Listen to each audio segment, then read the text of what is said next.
It's an everyday cycle. Open Instagram and click on your user. Post. Post anything. Now wait anxiously for the next 5 hours as the likes and comments follow through. While you wait, peer at your feed. You see some photos of your friends, maybe some family you haven't seen since you were 4, and oh wait, you see an ad with a bright blue and green color palette. Buy this now. And you're like, wow, this is amazing. Maybe I should get this. Maybe this is the thing that I need to be popular again. And the cycle continues. Every day, every post, every tick on the clock. Now, the real question is, why does this happen? Why do we let ourselves fall prey to the hands of social media giants? And why have we crafted this relationship of nonstop validity that has impaired our ability to form pure human connections? Well, the first thing that we have to understand is the monopoly social media has on the world. In 2021, Statista reported that over 4.26 billion people use some form of social media, whether that be Instagram, Snapchat, TikTok, or even YouTube. And you may think, this number isn't very big. In just 4 years' time, it's expected to grow to 6 billion people. Now, I want you to imagine something. The world has just surpassed 8 billion people. And imagine that for every 8 people you meet, 6 of them will or currently use some form of social media. This global market domination, due to in part the addictive, simple-to-use designs and constant referrals everywhere we look, explains why many of us are glued to our screens day and night, watching as we receive validation in a popularity contest, even though nobody's competing with us. This is key to understanding our relationship with social media. It's also important as well to recognize the capabilities that social media has brought us, allowing us to communicate with people regardless of time, distance, cost, all things that would have prevented us from having these experiences. We have shared ideas, created unimaginable innovations, and shared parts of the world that might have been lost forever. And while yes, this is true, and yes, social media is catered to everyone's individual experiences, we can't use these benefits as a single-sided perspective to dominate the narrative of social media. There are real problems that exist, and they can impact all of us. So I want you to take a look at this picture here. As you can see, there are 2 children writing lists of things that they want to achieve. Now, the first child is gleamingly looking at the list with dreams and motivation of helping the world. They want to dream big, meet new people, travel the world, and live out the human experiences that they can in their lifetime, and create social chains. And the second child's list says that they want to be famous on Instagram and have 1 million followers.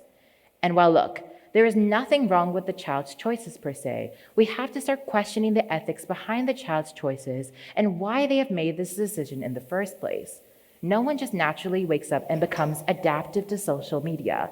So where does this come from? Well, the easiest way to understand the above metaphor is through the psychological concept of adaptive behaviors. Adaptive behaviors are learned behaviors, cumulative of the lived experiences of human beings that reflect our social processes and how we fit in among societal norms and ideas. Essentially, this is the framework as to how we learn and process information. So this provides an explanation for the prior metaphor. We can't just naturally pick up these habits. They are learned behaviors that have evolved over time. And this presents us with a challenging problem. How can we unlearn this? So, for a long time, I fell prey to the whirlwinds of chaos that existed on Instagram.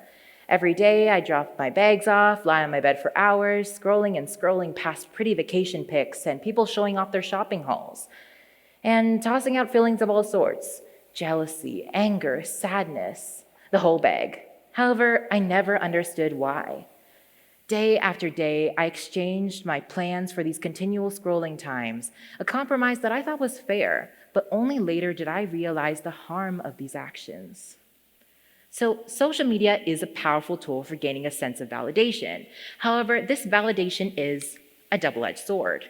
So, on one end, you have temporary joy and benefit, which at the time removes any of those aforementioned feelings. We feel proud and confident, craving the compliments we receive and the positivity spread throughout our page. While this temporary boost may be effective, over time, this can become a pattern of unhealthy attachment to the validation that we receive from others online, rather than the human connections that we should be living through. More often than not, validation also has another definition: the process of recognizing, accepting, and understanding one's thoughts, feelings, and expressions. As we close ourselves behind a screen, the way we show validation becomes less and less authentic, rather an algorithm of checked off boxes that need to be followed day after day like autopilot until the cycle can be broken. Now, from that day, I realized a change needed to be made, for no longer should I crave that validation from others on my phone, but from those powerful and effective conversations which are of the utmost value. I started seeking advice from friends, family, teachers, mentors. Having these rich conversations allowed me to change for the better and evolve my understanding of the power of human conversation. And no, I didn't scrap Instagram and Twitter forever. Every so often, I would go back and check on what everyone's up to, because at a certain point, I needed to learn balance. I needed to learn of the power of everything in moderation, because that was the way that I could thrive. Finding a balance between the validation that we receive from others online and having those powerful and effective human conversations is essential to living a fulfilling, meaningful life. While social media can often be a source of comfort, allowing us to connect with friends and family from abroad, nothing truly beats the power of a face-to-face conversation. However, it is essential to find a balance between the two. Take time away from social media and dedicate it to those human conversations. Such conversations can bring about greater understanding, which can be more beneficial than social media in almost every case. Remember that it's about taking baby steps, and while a balance may not be attainable at first start, just like life, we have to keep trying and learn from each time that we do. I would now like to apply this to a global example. Part of the Islamic faith is sustaining quality of life, and part of finding quality of life is derived from the ethical and social context of our lives. His Highness the Aga Khan has defined quality of life in terms of a holistic version of development, meaning that our investment in human connections, our investment in humanity, our investment in intellectual pursuits is worth more than the material platforms that we seek the same things from. We should be rather investing in a social conscience to better ourselves and to better our world as part of our duty as global citizens. We can even use social media as a place to build bridges or create the launch pad to foster those social connections. For example, the Ismaili faith has a large social presence, and oftentimes the end goal of this social presence is to unite members globally and bring them together under the values of unity, pluralism, and understanding. So, if the prior example can work, why can't we apply this to the interactions we form in our own lives?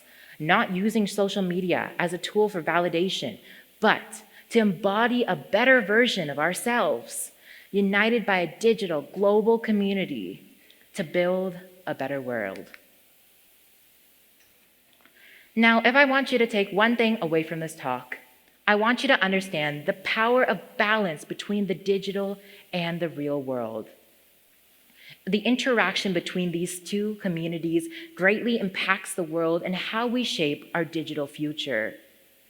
This may seem overwhelming, as after all, we can't just be expected to drop off our phones forever and never return to them. And no, it's not about quitting social media forever, as we can't just be expected to unlearn everything instantly. It is, however, about finding the clear balance between the two, incorporating the wonderful and exciting opportunities provided to us by both the digital and the real world, getting a glimpse into what it truly means to be a human in the modern world.